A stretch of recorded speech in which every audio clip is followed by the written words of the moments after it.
This is Autoline Daily, the show dedicated to enthusiasts of the global automotive industry.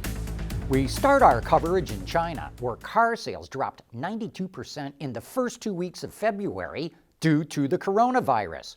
But Bloomberg reports some car dealerships are reopening, and they expect sales to improve by the end of the month. Even so, sales were declining before the virus shut down most of the country. Meanwhile, Geely, which is arguably China's most dynamic car company, isn't sitting on its hands waiting for its dealerships to reopen. It started selling cars online so that customers can configure the cars the way they want them and have them delivered to their homes.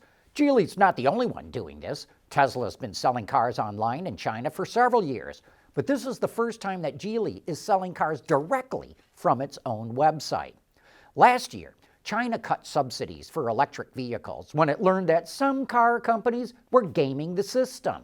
They were setting up ride-hailing companies to buy their electric cars. But those were largely shell companies that never put those cars into service. There are pictures from China of big parking lots full of EVs that are not being used. Yet, those car companies were given subsidies for every one they made.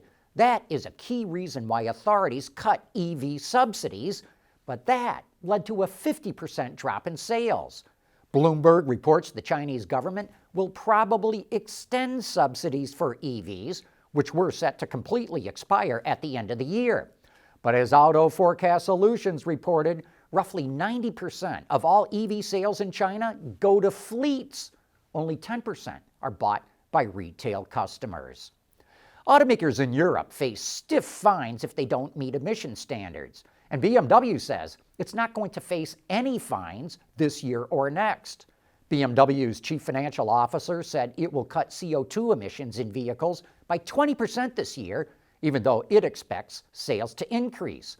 Its fleet average will be just over 100 grams per kilometer this year, but that's down from 128 grams per kilometer in 2018 and 19, and it's on pace to meet 2021 standards of only 95 grams per kilometer.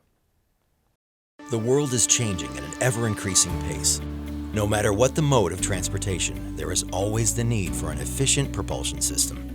And that's exactly what BorgWarner has been doing since the earliest days of the automotive industry. The new Honda Civic Type R arrives at dealerships in the U.S. at the end of this month. It features refreshed styling, including a new grille design with a larger opening, which helps improve engine cooling while out on the track.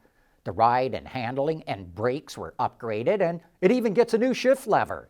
A performance data logger is available for the first time.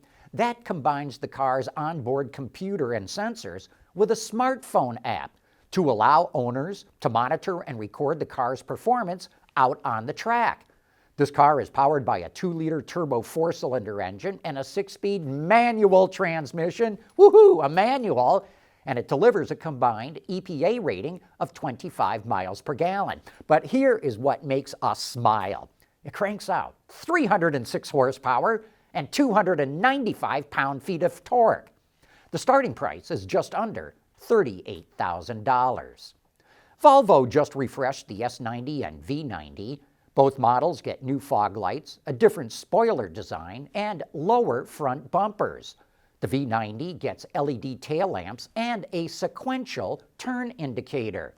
A new sound system from Bowers & Wilkins is available, and a cabin air cleaner system, which was developed for the Chinese market, is now available globally. The S90 and V90 now offer the company's 48-volt mild hybrid system, which provides up to 15% in fuel savings. FCA is launching a design contest for high school students. They call it Drive for Design.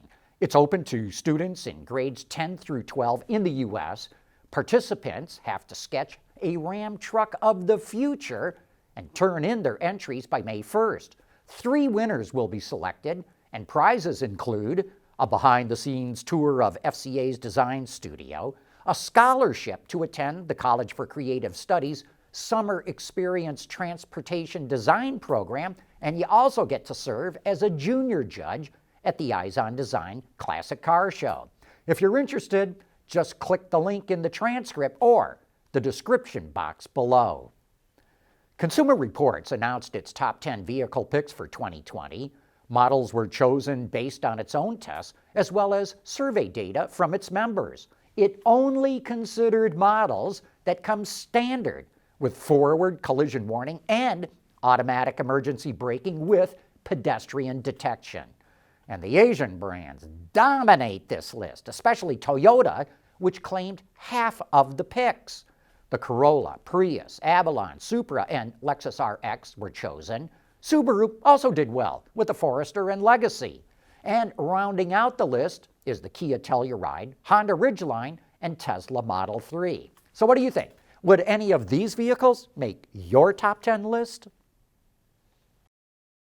Autoline Daily is brought to you by Bridgestone Tires, your journey, our passion, and by Borg Warner, propulsion solutions that support a clean, energy-efficient world. The automobile is going through an electronic metamorphosis. Not just batteries for electric cars, any component that's got an electron running through it. And on Autoline this week, Robin Milovic, the Chief Technical Officer at Nextier, talks about how its steer-by-wire system can play a role in this transformation. And steer-by-wire really eliminates the mechanical connection between the steering wheel and the steering gear in the car and replaces that with algorithms and controls. And we see that really enabling future safety features as well as performance, because think about today, a lot of vehicles have automated emergency braking. So if an obstacle is detected, the vehicle can brake for the driver if they don't do it in the right amount of time. With automated emergency steering, you have the opportunity with steer-by-wire to see that same object in front of you. If the driver doesn't respond, you can take an evasive steering maneuver.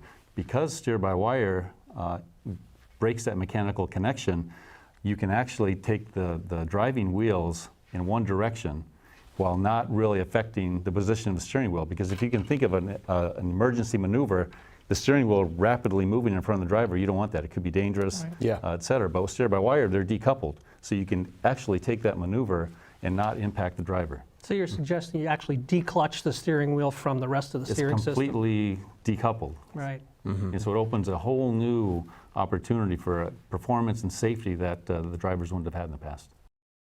Robin goes on to say that he believes steer-by-wire will hit the market in 2025. And of course, you can always watch that entire show right now on our website or our YouTube channel. You know, we get to test drive a lot of new cars, and I just spent some time in the Volkswagen Passat.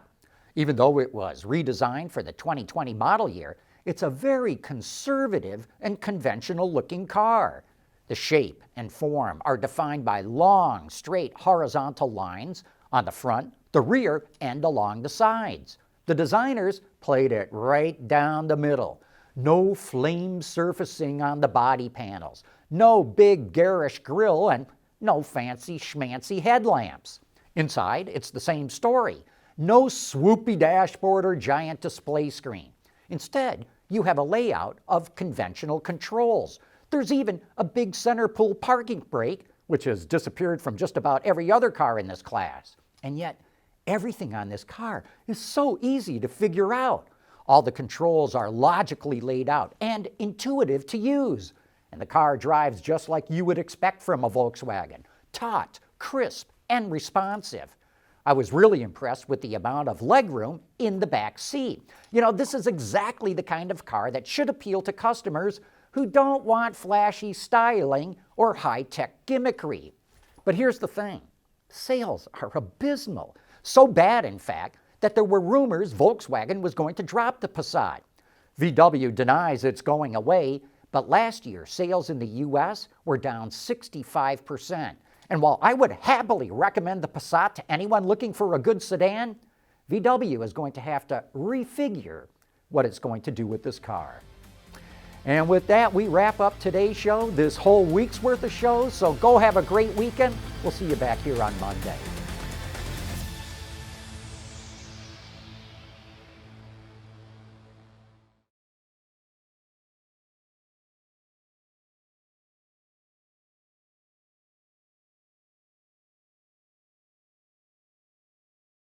Ward's is the industry leader for news, data, and analysis. That's why companies across the globe subscribe to our premium service, maybe even your own. Log in for subscriber access now. Check your company's intranet for details and rely on wardsauto.com to keep you informed.